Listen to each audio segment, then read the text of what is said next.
Hey, everybody. I want to welcome you to Pro Mindset Podcast today. This is your host, Craig Doman, and I've got a former Kansas alum, Darrell Stuckey, football guy, who currently is the Director of Football Relations at the University of Kansas.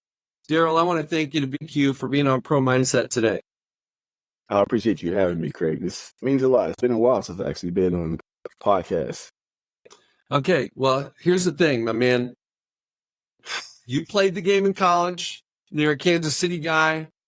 You got drafted in the fourth round in 2010 by the Chargers. You played for 7 years. You were in camp for 8 years.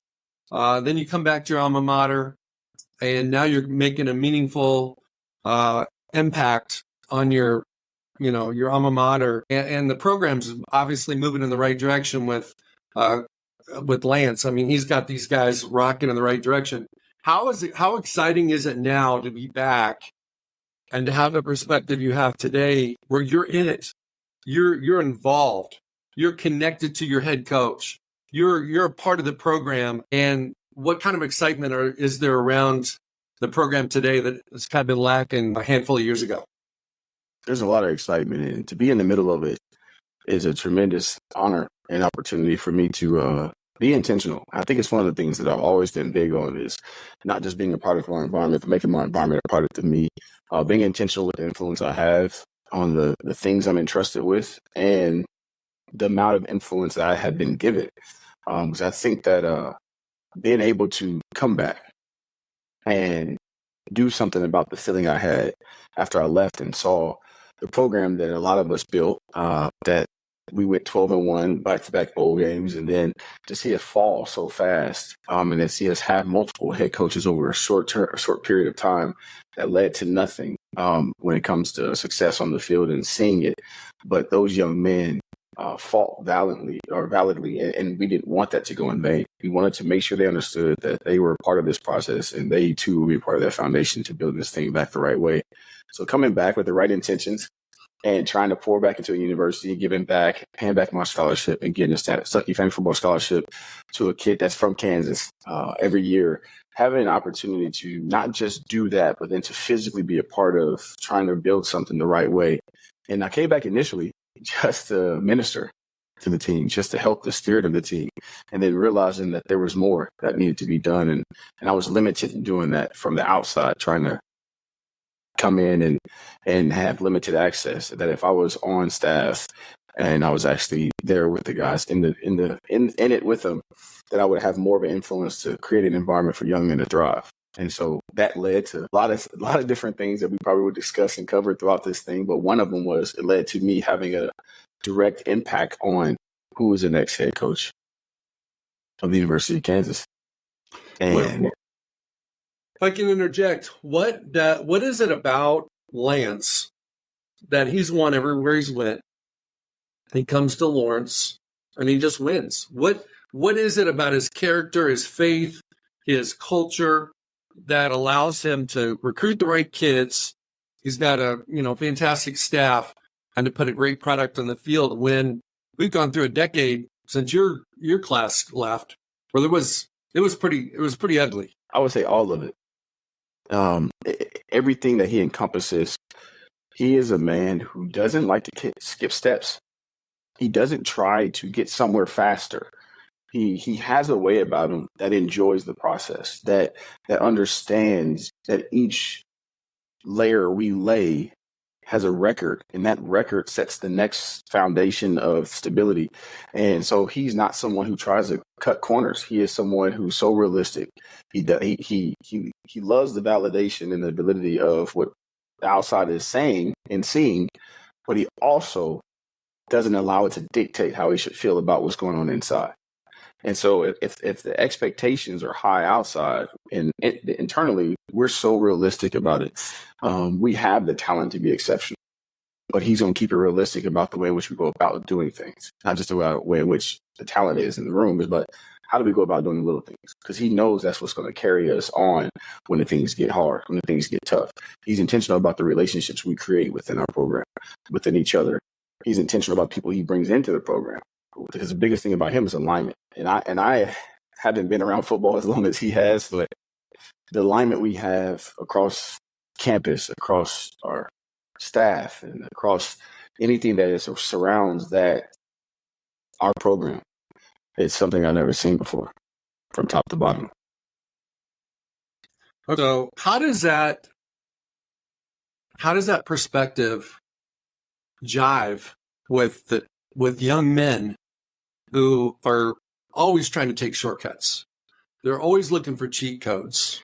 Yeah. They all want to jump to the front of the line. They want to be All-Americans before they even win the starting spot. Oh, yeah. That's just how young men think. That's how we thought when we were young men, too. Yeah. So how does coaches' philosophy about don't skip steps, focus on the process, be intentional, and let's all be on the same page, how does that connect and relate to or land with 17 and 18, 19-year-old young men? I think patience, just as a start, and grace, because, and first and foremost, you have to have a vision. You have to have a vision of what you're working towards, and that vision creates purpose and creates direction. Once you have that vision, that purpose, that direction, now you have to communicate it the right way. You have to communicate it the right way, but in the process of communicating, you have to identify those people who can carry that message the right way with integrity. I look at it a lot. I am a believer and I'm strong in my faith, and it's no different than what Jesus was sent here to do. It wasn't about him sharing his message to the masses. It's about him identifying people who he can entrust the message to share it to everyone else, and then they'll share it to somebody else. Because if the message wasn't shared, we wouldn't know what he did. We wouldn't know what he was here for.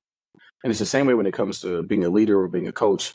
You have to have a vision, and that vision creates purpose. It creates direction. Your ability to share that with your staff, to implement it into your staff, to task your staff, to evaluate and to assess and to develop your staff, and then entrust them to develop and share the message to their position groups, as well as you.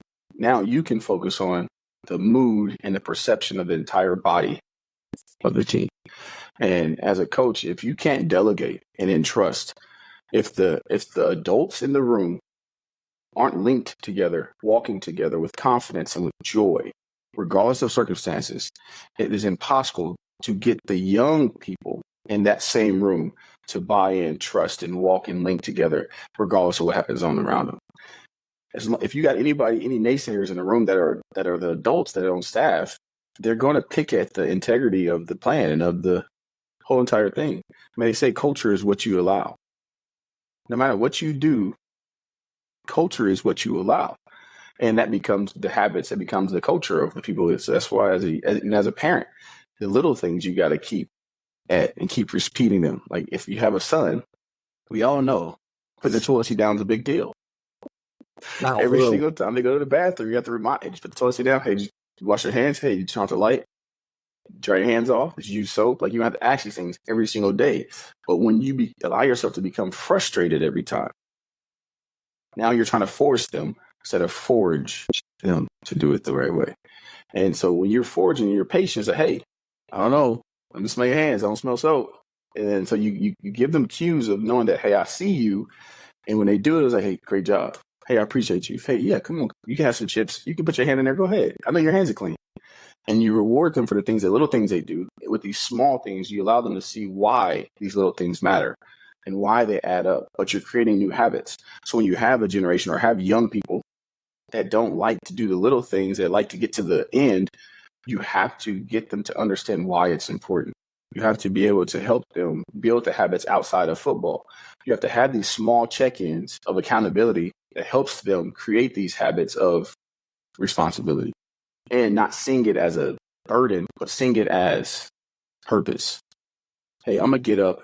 I'm going to go into the facility 45 minutes earlier than I need to be there. So I have time to change, have time to weigh in, have time to already continue my hydration, have time to make sure I ate something, to have time to make sure I can stretch and get warmed up before we have to do what we need to do, and to get my mind right instead of coming in 5 minutes before I have to be there. And you create these habits, these checklists that build them up to create a habit of, hey, if this is what you want to do and what you want to be, you're going to have to create a lifestyle that suits it, that fits it, and that allows you to be that. Because it doesn't matter how fruitful a plant is supposed to be. if it doesn't have a vertical structure that holds up that vine, there's no way it can get off the ground to actually bear the fruit it's supposed to have. So if you don't build up these vertical structures around talent, the talent won't be fruitful. Amen. I see three concepts that all work together, and you talked about all three of them. One of them is you have to know your purpose before you can cast a vision. Yeah. Because if you don't know why you're here and what your talents and gifts are and what your purpose is, you can't cast a vision. Mm-hmm. Once you cast the vision for other people, now your process supports the vision. They can be disciplined and accountable and all these things, and they can have willpower. They can do more than they thought they could do once they buy into the vision. Yeah. But you can't have vision without purpose. So I totally agree. And I think I said it backwards earlier when I said that you have to have a vision, and that vision will give you purpose and direction. You're exactly right. You have to know what's in your hands first. You have to know what you're capable of and what your talents are and how you're meant to use them. And with that purpose, and some cases people do get the vision before they get the purpose sometimes. But before you can share with anybody, you have to know what your purpose is in that vision before you can share with anyone. You're exactly right. Well, I talk about in Pro Mindset, you got to be able to plug into your purpose. And one of the ways you show your purpose is by establishing high standards. So like when you're representing players, they all complain about what their coach expects. And they're all looking for, hey, is 99% going to be enough? Hey, if I just do 99%, he won't notice the one. Oh, okay? Yeah. Right? No doubt. And so you do that, like in the NFL, they have 14 days of installs. If you learn the playbook 99% every day, you don't know 14% of that playbook. Yeah. And you're going to get thrown in the preseason game and they're going to have a play call and you don't know what to do because it was one of the plays that you didn't learn. So one of the concepts that I talk about is the idea of elevate your standards above your coaches. So if every player in the locker room has a higher standard than his position coach, he doesn't have to worry about anything. Yeah, because coach wants you to be there. Yeah. Coach wants you to be there 5 minutes early. Your standards, you're going to be there 10. Yeah. If coach says, hey, we're going to do, strength coach says, hey, I want this, and you're going to do one more rep, you don't have to worry about cheating reps because you're not stopping at 10. You're going to 11. Thoughts the reality on that? Of it is if you, as a player, didn't want to make any mistakes, never wanted a missed assignment or a negative asterisk on your grade sheet, the coach is probably thinking, hey, as long as we minimize the mental errors and we're grading out, we minimize the missed tackles, and we're aligned the right way, we're doing good. And as a player, I'm like, I don't want any mistakes. And I agree. I shouldn't have any mental errors because that's things that take no talent. I shouldn't have any lows because that's just effort. That's attitude and effort. Those things should never, ever have negative asterisks on it. I may be in position, attacking somebody the wrong way and miss a tackle here or there, but it shouldn't be a repetitive thing. And that coach may give me some leeway, but I may be angry about it, exactly like what you just said. And as a coach, you keep yourself realistic. You push them to maximize their full potential, but you're not trying to diminish the growth they've made. Whereas a player, if your expectations are higher, you're allowing yourself to maximize your potential and make sure you're pliable for that coach to elevate you as high as he can. But you're exactly right. If you don't have higher expectations than your coach, then you're only going to do the bare minimum. You're only going to do what's necessary. And here at KU, we actually do have 3 categories that we put out that our players measure themselves in. And it's relentless, consistent, and resistant. And it's easy to be resistant. It's so easy to be resistant. That could be you late to tutoring. That could be a missed supplement that you didn't take that you need to take for your health, for yourself. It could be a missed when I say supplement, it's a vitamin that you need for your nutrition. It's not something that we're saying that, hey, you need to take this supplement. No, it's like a vitamin. It's your vitamins that you need. If you are deficient in this vitamin or that vitamin, we're just holding you accountable to make sure you take what you need.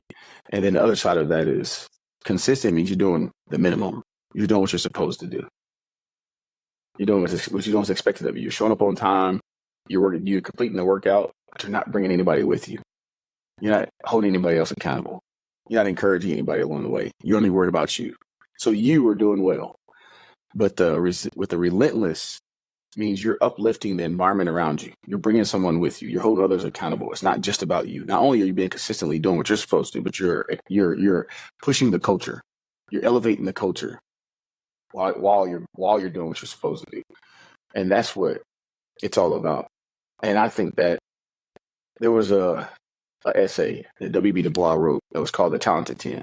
And at the time, he was talking about 10%, or for every 10 African Americans, one person had the courage to motivate and elevate the other people around, the other 9 around them, to elevate the room, to elevate the race because of the hindrances that we had as African Americans. So every 10 people on a team, there was one person that was willing to do what it took to make sure they got everybody ready, got everybody the direction they needed, and made sure they had the resources they needed, and motivated them to complete the task, or led them to complete the task.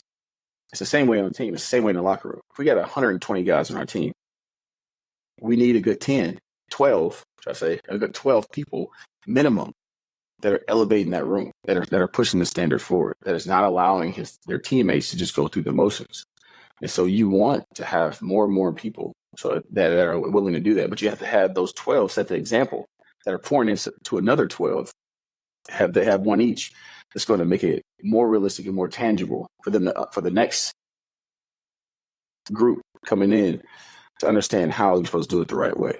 And that's part of it, is taking ownership. Okay. So let's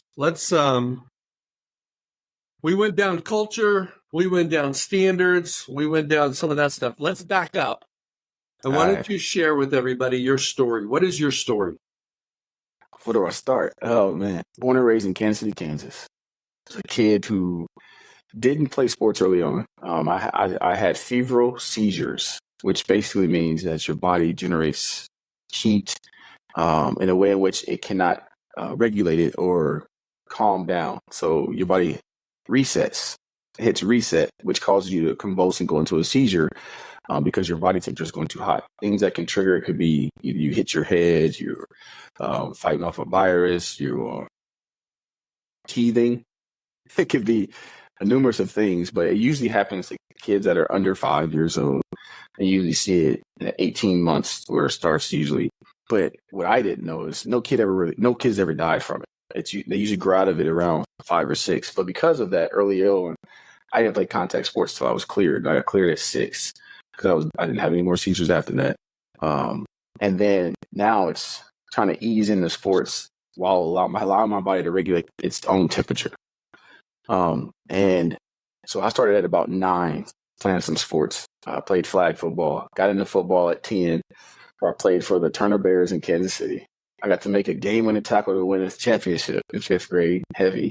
I was a kid who weighed about 85 pounds, and the minimum was 85 pounds to be on 5th grade heavy. I was at the McDonald's that morning, chugging orange juice and water and trying to eat the little burritos you used to get.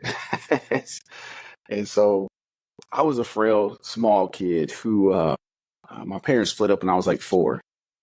Didn't think too much of it, just what life was. And it was inner city Kansas City. So I'll be honest, I didn't know truly the environment I was in. Growing up, I didn't think it was that bad. I thought it was normal. My mother did a phenomenal job at making sure we didn't want for anything, but we certainly didn't have everything. We had everything we needed, but not excessively what we wanted, if I say it that way. And she was a single parent mother for most of my childhood.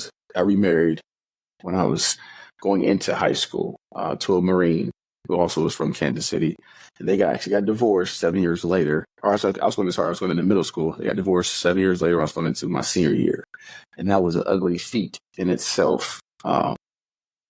That was probably the most challenging part of my life because I was the middle child of 3. When my mother got remarried, he had 3, but then we adopted 3. So now the 3 he had were all older than me, and then the 3 we adopted were all younger than me. So I was like this super middle child. I was like this super middle child. There was like 4 kids on both sides of me, but I was the oldest in the house when I was going to my senior year. and they were in the process of getting divorced. And in this process, I decided I was going to leave practice 30 minutes early and go to work. And the only reason why I was able to do this because my coach trusted me, knew what was going on in my family. My stepfather was going to prison. I won't get into the whole details of why he went. It's something I think that my cousin, which was my adopted sister, because we adopted his nieces and nephews, is still healing from. But he goes to jail, and in that process, it puts a division in our family, and things go south. And I was leaving practice 30 minutes early my senior year to go to work to help pay for my expenses, the transition going to college. And I was able to, my high school football coach, who coaches now at Millwood in Oklahoma City, Coach Franklin, he was a young coach at the time. And because of the work I put in up to that point, he saw me since my freshman year. He knew that I wasn't going to put anything in jeopardy to help the team that year. And I had been there every single practice, every single day. And conditioning wasn't something that I was struggling with. And that was usually the last 30 minutes of practice was the conditioning part.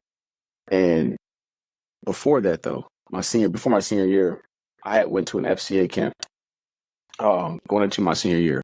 And it was a week before my birthday. And so it was June. So like a month ago in 2004, I went to FCA camp.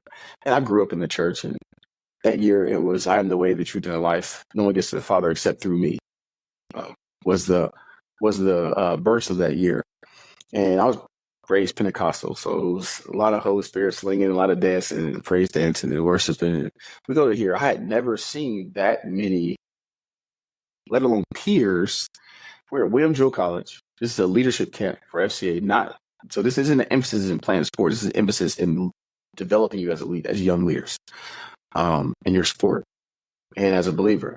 And we're all teenagers. So 700, probably 400 or 500 kids. We're all at William Jewell, and we're all worshiping. I walk in that auditorium, and I'm just like, wait, they're all my age. Wait, they're all not only my age, but they're also all student athletes and all dominant in their sport.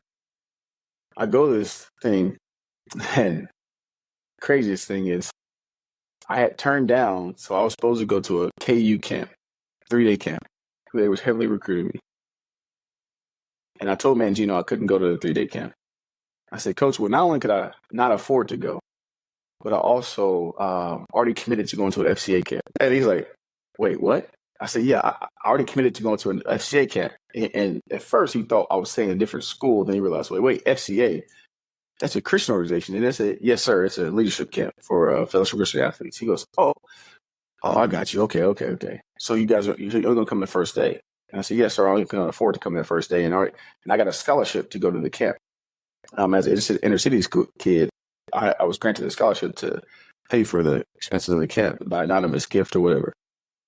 And so I go, so I go to the camp, and that first day he's talking. He comes up to me and goes, I can't ever imitate him without not doing his voice, but he goes, hey, Stuck, back by popular demand. And he reassured me in that moment. He says, hey, you never can have too much leadership.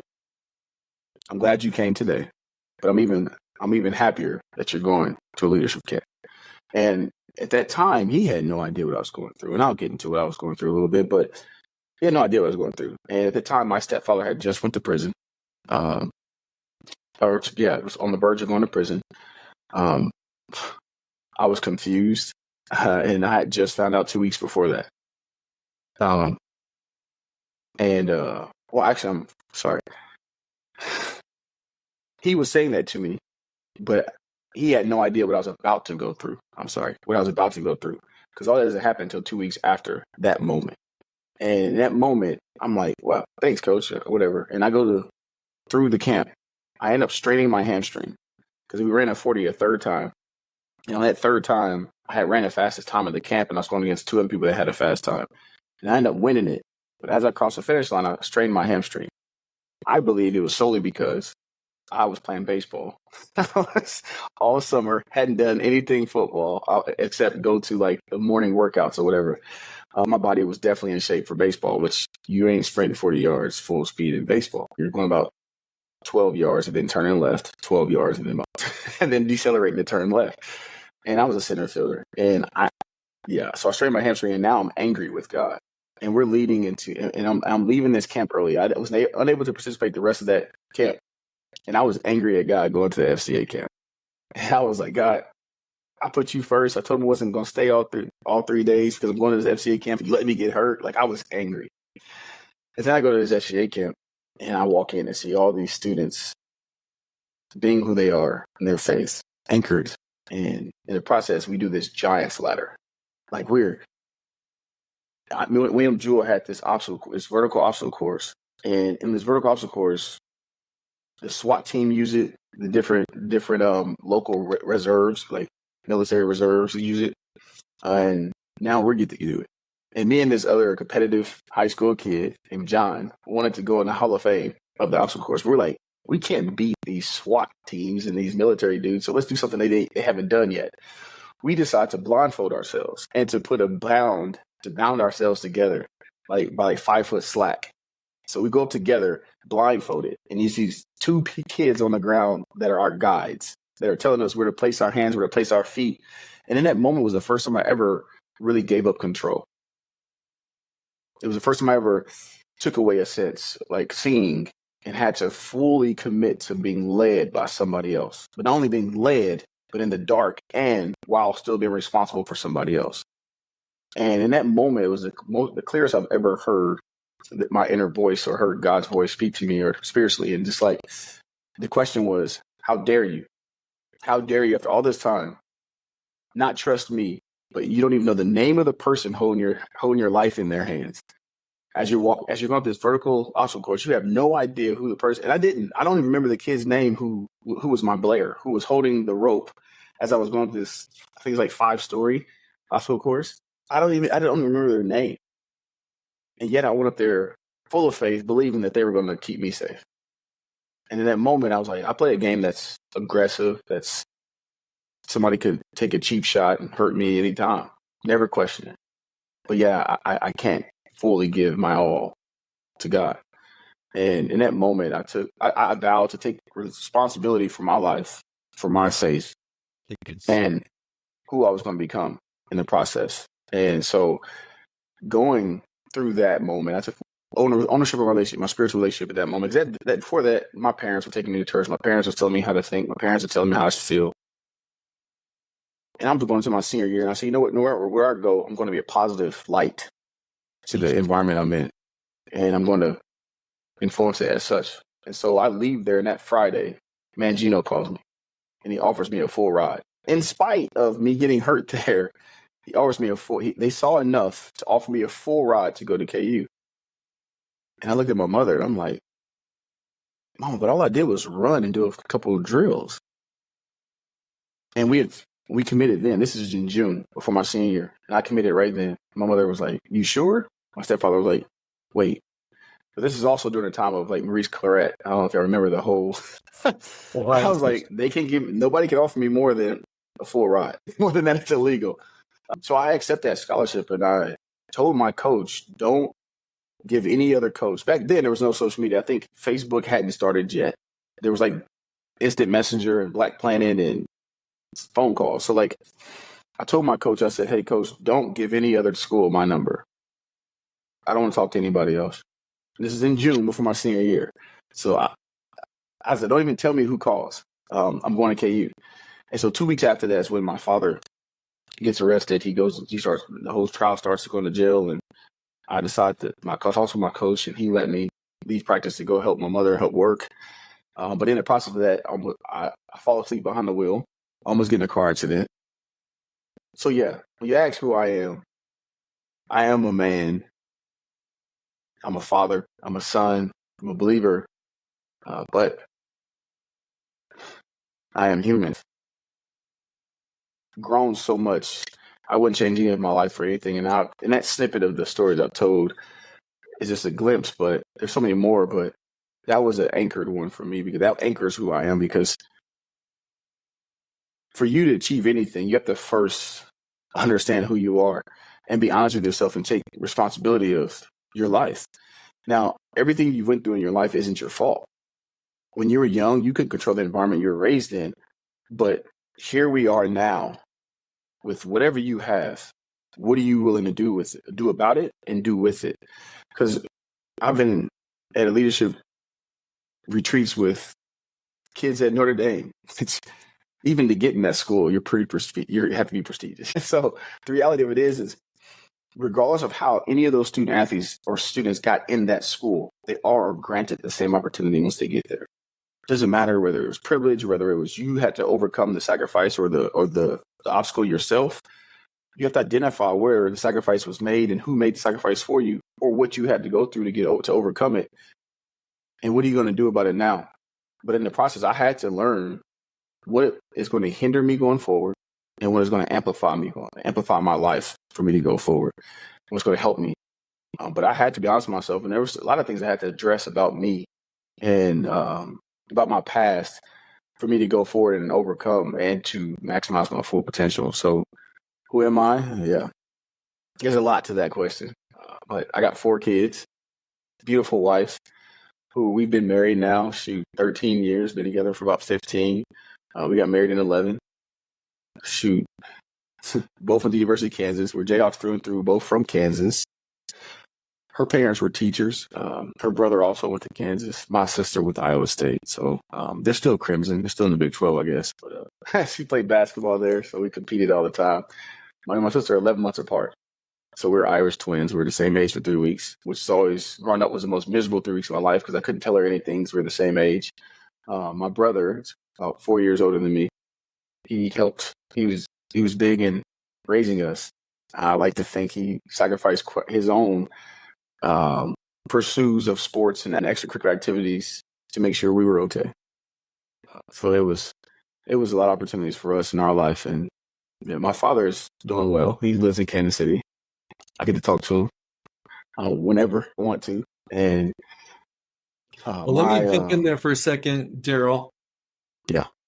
Okay, so you're on the Pro Mindset podcast, and Pro Mindset is about really rewriting your story. And when you were in William Jewell, when you were at William Jewell, that was the start of you rewriting your story. Yes. You were taking ownership and taking responsibility. Yeah, and you accepted Jesus, I'm guessing, at that time, if you hadn't done it before. So the bottom line is, so many people think they are the worst thing they did.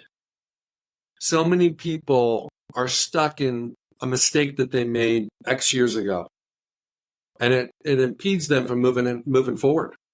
And so in Pro Mindset, the number one thing is rewriting your story and letting go of the past, forgiving the people that harmed you, forgiving yourself for the dumb decisions that you made. I think just to bring some faith into this, Jesus gets murdered, and he gets given up by his 12 closest friends. Several of them gave him up. And 3 days later, he's back walking on the planet, and he doesn't hold any grudges. He's not mad at anybody yet, but we can be mad for 5, 10, 15, 20 years at people. Right? Yeah. Yeah. So the thing that I think one of my missions is helping people rewrite their stories and understand that they are not who they thought they were. You just said, you're a man of God, you're a husband, you're a father, you have all these things. Football is just what people do when they're younger. It's not who they are. And I think a lot of guys in the NFL struggle with that. The way it manifests itself is not while they're playing. It's when they're done. They can't make the transition because football became who they were, and they got it all mixed up. They got a little muddy. And instead of thinking, I'm a human being, not a human doer, football's what I do. And when my career's over, I'll move on and do something else. But there's just so much sex appeal about playing in the NFL. There's the money, there's the fame, there's just so much. It's the pinnacle of that profession. And so many people would love to do it that maybe don't have the athleticism of the guys that do it, or maybe the work ethic of the guys that do it. But it's still not who they are. Thoughts on that? It's so easy to fall into the trap of believing that this is who I am, because it demands so much of you. For you to maximize your full potential of who you can become talent-wise in that sport while you're in it, it demands and consumes your life in such a way that everybody associated with you has to adjust their schedule and perspective on you to fit that. It becomes a lifestyle. So therefore, your life starts to schedule it around that as the priority. Whether it's going to church every Sunday, kind of changes if you play in the NFL. That's when you truly have to be able to grow and have a relationship with God, regardless of whether you can be there physically or not, and be able to get it in on a Saturday, and be able to get it in on during the week when you can through Bible studies and other sources. But the reality of it is it consumes so much of your time and your focus and your energy that you start to almost worship it in some sorts, because you're honoring it so much, because you're giving it so much of you. And then when it's gone, it is hard to put your energy into something else that feels just as tangible or just as rewarding. When you get something like that, that gratifies you, that in some sorts glorifies you, in some sorts and pays you at that level, you won't replace that. You won't find something else to do. Even now, like it's so much harder for me to be patient when I'm not the product. So now working with student athletes where they're the growth, they're what I'm pouring into. I'm not in the weight room pouring into myself to go perform. It's trying to help them see their path, help them see what they put in their own way, in their own path. And so the thing is, I think of sports like a balloon. Everybody knows the more life force, the more breath you put into that balloon, the bigger it gets, but also the more of your air it takes. But the other side of that is the bigger it gets, after a while, the more susceptible it is to pop. And as you keep putting air in it, its capacity only can take so much before it pops. But sports don't warn you a lot of times. You're lucky if college, hey, it's going to end.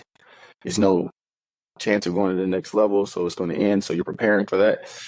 The longer you play it, the more it consumes your life force and the more of it you have put into it. But we don't acknowledge a lot of the times the intangibles that it actually is developing in us, that the being part of the human in sports, it is building you to be a better person. It's building you to be able to be in a room full of alphas and find value. It's building you to take constructive criticism. It's building you to be able to communicate in a way in which you're not taking it personal. It's building you to be able to work with others that aren't necessarily the same as you, but have the same common goal. And it builds you to be able to take accountability, hold others accountable, and to be able to develop yourself in such a way that people can criticize you and watch you and videotape you perform, and you're not fazed. And so you don't necessarily think of that when the balloon pops and all those talents and all those skills you learn fall to the ground. A lot of those you can pick up and take with you to the next phase of your life, but we're so engulfed and we're so overwhelmed with the emotion of, I lost it. It's My over. balloon popped. My balloon popped. Yes. We don't think about what it gave us and how it built us in that process. I mean, the Bible, it says, put me first and I'll give you your heart's desires. What we don't understand in that process is if your heart's in it, that's where you're the most apt to grow, because that's where you're the most fertile. You're the most pliable because your heart's in it. So now that your heart's open because of this one thing you love, you give it to the source. You give it to the one who can develop and build you the right way. And now he can use that to build you. If you don't do it in the right way, it consumes you and it drains you. And I was prepared to retire, but I wasn't prepared. I wasn't ready for the lifestyle alteration, for the changes, for the responsibility of setting your schedule and having to go work out just to go work out and stay healthy. Not because You got to get ready to dominate somebody across the line or get ready to compete. I enjoy working out, but I enjoy the camaraderie of working out with others, or the accountability of somebody relying on me to go work out, to be ready. Just to go work out, just to look fit, feel good. It's not really my forte. I mean, even now, I'm in decent shape, I'm above average shape, but because of what I was used to doing, I still think I'm out of shape. Yeah, if you compare yourself at your age now to the middle of your NFL career, you're going to lose today every time. Yeah. You can't compare. I want to share a couple thoughts that popped to my mind about just the tremendous lessons and benefits you get from football. Yes. Very few times in life do you get hit as hard as you do in football, and you got to get back up. And the expectation is for you to get back up. The expectation is for you to get back up. And there's shame if you don't. People clap when you go down, but not when you get back up, usually. Yeah, and if you have sometimes you almost want to be hurt so you can have an excuse for why you couldn't get back up, because everybody thinks you're a wussy. I think another aspect of football that is very valuable for young men is it's hard. It's hot. The pads are uncomfortable, especially the first week of training camp. And in a culture now in our country where we give participation trophies and everybody's politically correct, but everybody's bank account looks differently. Some people get promoted in their business, some don't. It's a meritocracy in the real world, but we're trying to make sports participation. Well, football is meritocracy. Coaches want to win. They won't play the best players. They're going to play the players they can trust. And I think the other aspect of football that is prevalent in all team sports, it's not always just about you. We're doing this together. So maybe it's not about your highlight tape. Maybe it's not about, your selfishness and your stats. Maybe it's about us instead of being about me or about you. And for organizations to be successful, doesn't matter what it is, it's got to be about us, not about you or me. So, okay. I totally agree. Give our listeners, in your mind, what is the biggest distinction between the NFL and college football? What's the first thing that pops in your mind? The risk. Let me see. First thing that pops in my mind.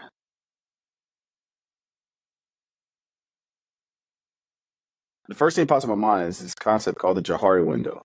But that takes a little explanation. But I'll say ownership. And the reason why I say that is you can't blame anyone else in the NFL for your circumstances or for what you did or for what you didn't do. At that point, it is solely on you to maximize the resources you're given, to put yourself in position to be successful. It's 100% on you to keep yourself out of trouble. It's 100% on you to be on time. 100%. Like the ownership you have to take over who you are is what sets people apart. Your ability to maximize your time, your ability to maximize who you are, your ability to have balance in your life so you can psychologically and mentally be present, your ability to take care of things off the field. So for me, it's ownership. It's you realizing that you are the owner, you are the captain, you are the master of your ship and of your soul, and literally, it's you. And earlier you said something about compete, and not one of our things we always talked about was always compete, never compare. Another thing was always that it was in our locker room at the Chargers. It said, commitment is doing what you said you would do long after the mood you set it in has left you. And anything in your life that has priority or that you're responsible for, you can put it in place of the word commitment. Marriage is doing what I said I'd do long after the mood I set it in. Being a father is doing what I do long after the mood I set it in. So in those moments of owner, like of anything in your life, the NFL is ownership. And the ones that are highly successful in college, especially today with NIL and the transfer portal, is ownership. The less time you spend blaming someone else is more time spent building yourself and developing and understanding that the circumstances you're in is because of you. What was your role in it, and how can you make sure it doesn't happen again? Because you can make 100 mistakes in the NFL. Seriously. They just can't be the same 100 mistakes. You have to be able to keep growing. Right. And a coach will say that to you too. I don't mind if you make mistakes, but I just cannot have you making the same one over and over again. And so for me, that's one of the biggest work. And the Johari window is this window pane. So if I split my screen like this portion up here is the arena, something that everybody knows about you, that everybody can see. You know about you, and everybody else knows about you. And then the opposites, the top other side is your blind spots, things that other people can see about you that you can't see about yourself. Then the bottom part of the window pane, or one part, is the facade, things you know about yourself but don't allow others to see about you. And then the other corner is the unknown. And those are things you don't know and things others don't know about you. But that unknown portion of the window gets bigger with the more facade and the more blind spots you have in your life. So the more you put in the arena, the more ownership you have over your story, the more ownership you have over your life, the more ownership you have over over your reactions to the way in which the opportunities and the circumstances happen in your life. The more you aren't afraid or shameful about who you are, that's the arena. Because the eye in the sky doesn't lie, right? But the more you put in that arena, the smaller those blind spots and that facade is. But the only way to do that is to allow accountability. You have blind spots because you don't allow feedback and accountability or constructive criticism. And you have facades because of shame. You have to have people in your life who can trust you and continue to grow. So the more you allow those two things, vulnerability and accountability in your life, the bigger that arena gets. But it takes ownership. And that's how you reach your full potential. That's how you minimize the unknown, untapped talent and potential you have in your life. And to me, that's why ownership is the first thing I think that separates college from the NFL. Is in college, everybody around you is there to see you succeed. Their job is to see you succeed. There are dozens of people just to see you succeed. And in the NFL, there's dozens and dozens around you who also are trying to succeed. The biggest difference on a day-to-day basis is, you have a dispute with a position coach in college. Oh, hey, you might get reprimanded. Maybe you miss some reps the next day. And then NFL, if you're expendable, they'll send you home that night. Only if the playbook is not used on your behalf. If you have a dispute with a position coach and it's about a play, they refer to the playbook. So that was one thing I did enjoy about the NFL, is that no matter what, and about sports, I'll say this about sports as a whole, not just about the NFL, college, different football players are viewed as, this goes back to what we were talking about, what football gives us to, as lazy or as jocks, right? I think a lot of that's because in football, and especially in sports, but especially particularly in football, there's no gray area. You either did it or you didn't do it. Anything that's in question is up for debate and a review to give a definitive answer. And so there is no in between, where in life, in the corporate America, there's a lot of gray. In politics, there's a lot of gray. Who has the last say so? Who has a higher rank? Who has the bigger influence? There's a lot of gray. And in sports, there's not much gray. And so for me, when I think about even a coach, I can go to a coach and have a dispute if they made a call and they said I was wrong, but the playbook says exactly what I did on film. Yeah. And so if that coach failed to communicate, or failed to not just communicate, but to correct it on the playbook, because now plays are digital. So if you had a conversation with the first team and failed to share it with the second team, a little adjustment, you can't hold the second team accountable for what you didn't communicate to them. And so, if the player knows the playbook better than the coach, that's not on the player. Not on the player at all. And that's one thing I respected about the NFL, is that if we're in a room and I say, well, coach, that's what the playbook said. Now, there's a few times that 99% of the room was like, nah, coach said on this day, we're just at this. Different story. I'd shut my mouth and be like, yeah, you're right. But in today's generation with the digital copies, that is going to be edited before that practice or for that day is over and added in there. And I was somebody that my teammates could always rely on when it came to doing our pregame tests. I knew the playbook left and right, even though I wasn't always the first, second down safety. I was a lot of times a third down safety and special teams captain and come on and dominate people and amazing plays on third down. I had to tackle beast mode on third and short to win the game in Seattle, which is the hottest game of my career I ever played in. It was like 120 degrees in San Diego on grass. I couldn't imagine it. I'm just glad they were from Seattle, which is not as hot as at all. So, yeah. But knowing exactly and being confident in who you are, it is a big difference. In college, that coach will dog cuss you if you're wrong. And if he thinks you're wrong and tell you to shut up and won't give you an ounce to speak. Stop talking. Don't talk back. Be quiet. We're in the NFL. You guys may only be 5 years apart in age. And these are two peers that are arguing, especially today's age. There's a lot of young coaches right now.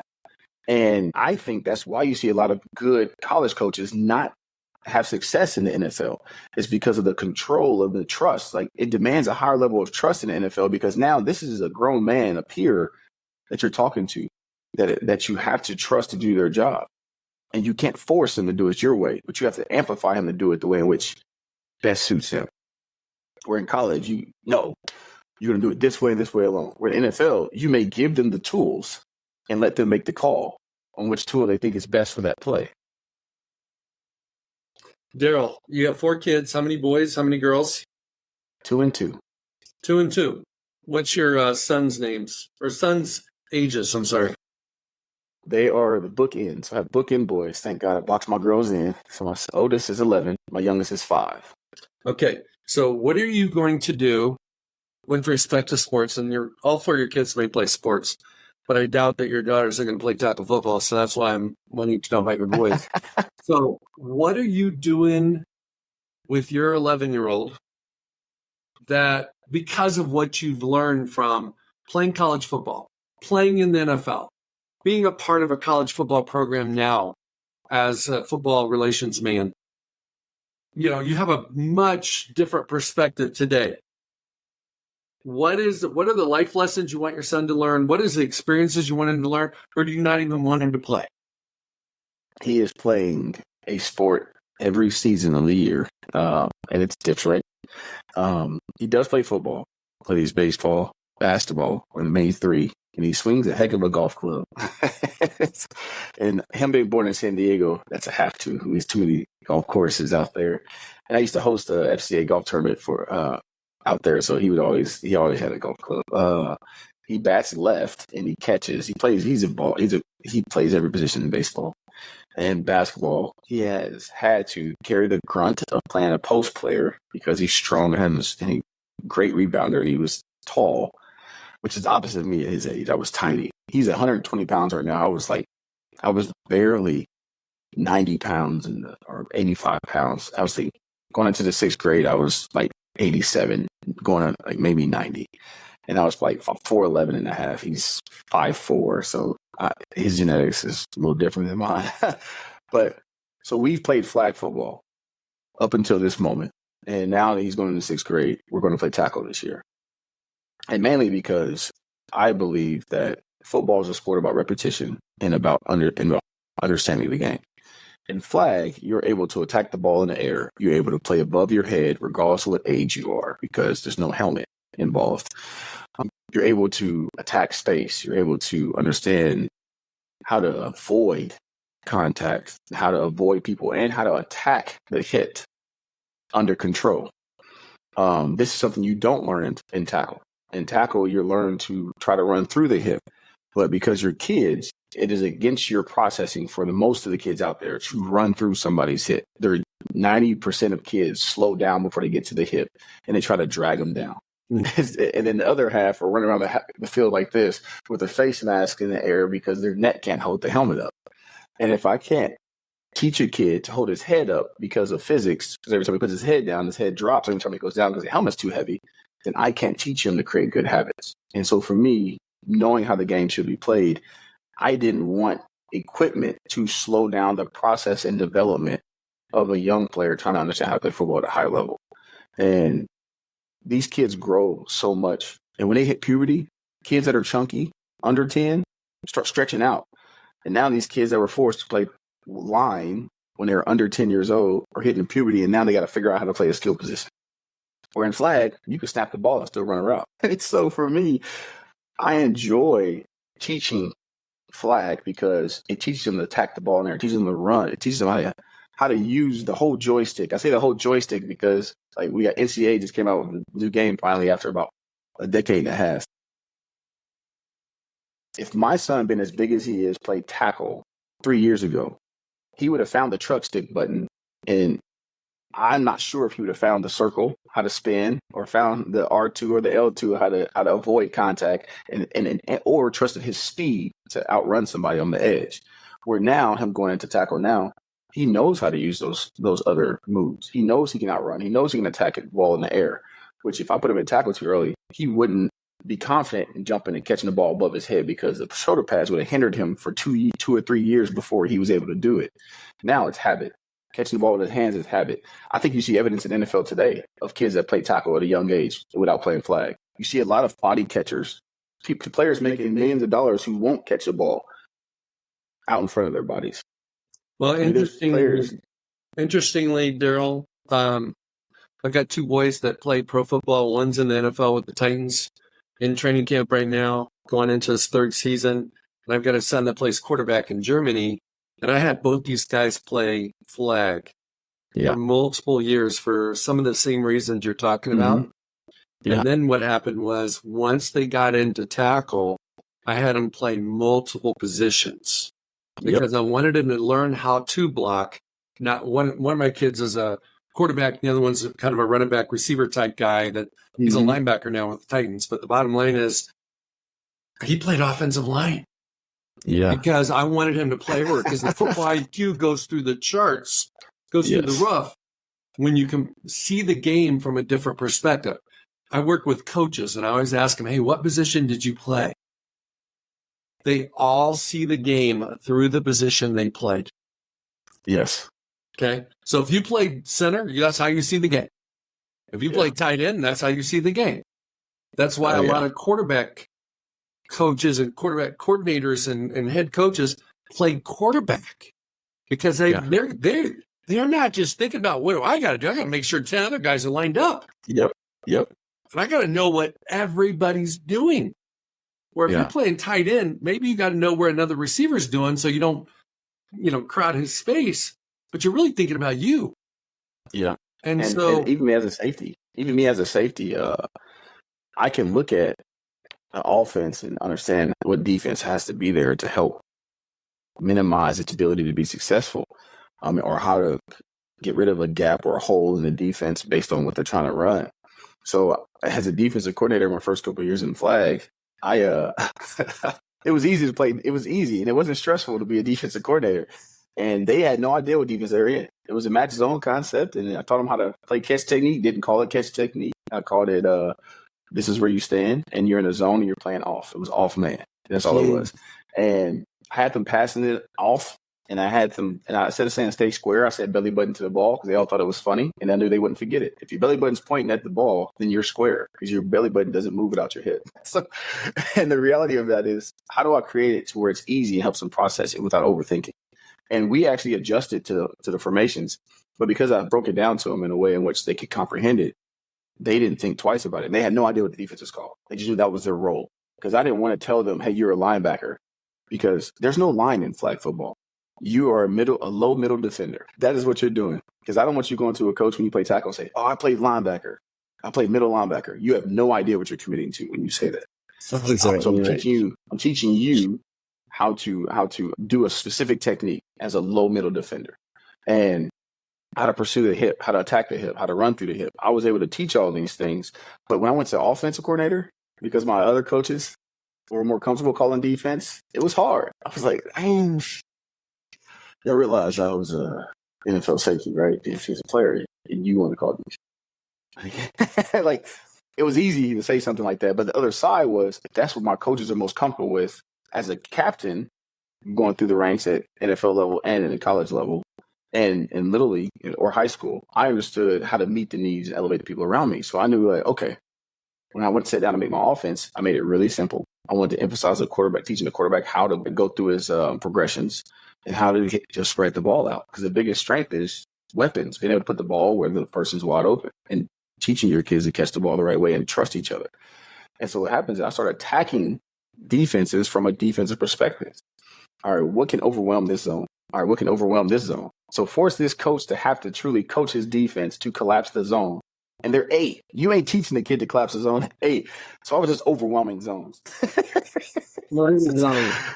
And we would run the same play like 5 times in a row, and it would be successful because just because I say same play, and we're going to no huddle and do the same play, I'm not telling my quarterback to give it to the same person or to throw it to the same person. I'm telling him to read the defense. And I taught him how to read the defense, and he's going to find and I trusted him to find the open person. And it worked. And it built their confidence to trust that, hey, it doesn't matter what defense they're in. If I know where my guys are going and my eyes can move the defense, I can get the guy I need to get open. And it helped our quarterbacks tremendously. But like you said, you see it from your point of view. I had to see it from a defensive point of view, and what makes a defense vulnerable? Oh, it's a quarterback that is willing to throw it to whoever's open. At this age, you usually get kids who want to throw it to their favorite receiver or throw it to what they think their best player is. I do not let my own son or my kids on my team even talk about who they think the best player on our team is. Because the best player on our team needs to be the person who's getting the ball right now. Because I need you all to be confident in that person, and that person be confident that he deserves it and he should have the ball. Well, I coached high school football and youth football, and I'm obviously been in football for 30-some years, but the secret weapon for an offense is always to take what the defense gives you. They can't cover everything. They've got 8 guys in the box. Something's open in the passing game. They got a light box, run it up the gut and make them pay for it. So it's like, no doubt, it's not real tough. It's just and that's exactly what made Tom Brady so hard. And that's why he was the most difficult quarterback. Even to this day, people ask me, who's the most difficult quarterback to face? And I always be like, Tom, because he didn't allow his ego to make him throw the ball where he didn't need to throw it. He was okay with throwing a fade route to a receiver he know wasn't open, but to a DB he know was being a little bit too handsy. And so he'll do that one-step drop, and now it's a PI, and he's okay with it. That's a first down. He's not thinking like, oh, I haven't threw the ball deep today. He's one of the few quarterbacks I can think of consistently that would have 5 passing touchdowns in less than 200 yards passing. That's crazy. He would do it multiple times throughout his career. He had Gronk, and he had some slot receivers. But to my recollection, Randy Moss was the only true number 1 receiver he ever had. And he never won a Super Bowl with him. So it's like he didn't have the best receiving core. So when you don't have, Joe's not better than their Joe, you throw the guy that's open. Your understanding has to be better. Yeah. Yeah, your execution. And so in that sense, the trust you have to develop within your team and within not just the system, but the execution of the system you have, and your ability to rely on each other allows you to anticipate where your guys are going to be. So now I can manipulate where the defense thinks I'm looking and know exactly where I got to go to throw it once I get that defender off the line or off the spot I know you got to get to. And I think it goes into just the whole concept of ownership and understanding who you are, what you're capable of, and how to empower the people around you is the next phase, and how you can amplify their ability to be successful as well. Amen. Darrell, I want to thank you for being on Pro Mindset today. We could talk for a couple hours, dude. We could. Well, I blocked off what you said, hour and a half. So. Oh my God, you blocked off an hour and a half? Okay. Well, I don't know if anybody will listen to an hour and a half of you and me. No, but you can edit it. No, I'm just playing. I know. Well, hey, I want to go back to my book, Pro Mindset, is out. You can find it. You can find it. If you want to learn more about how pros think and the guys that made it and what made them different from the guys that didn't make it, the elite, the 1 in 100. It's tough to make it to the league.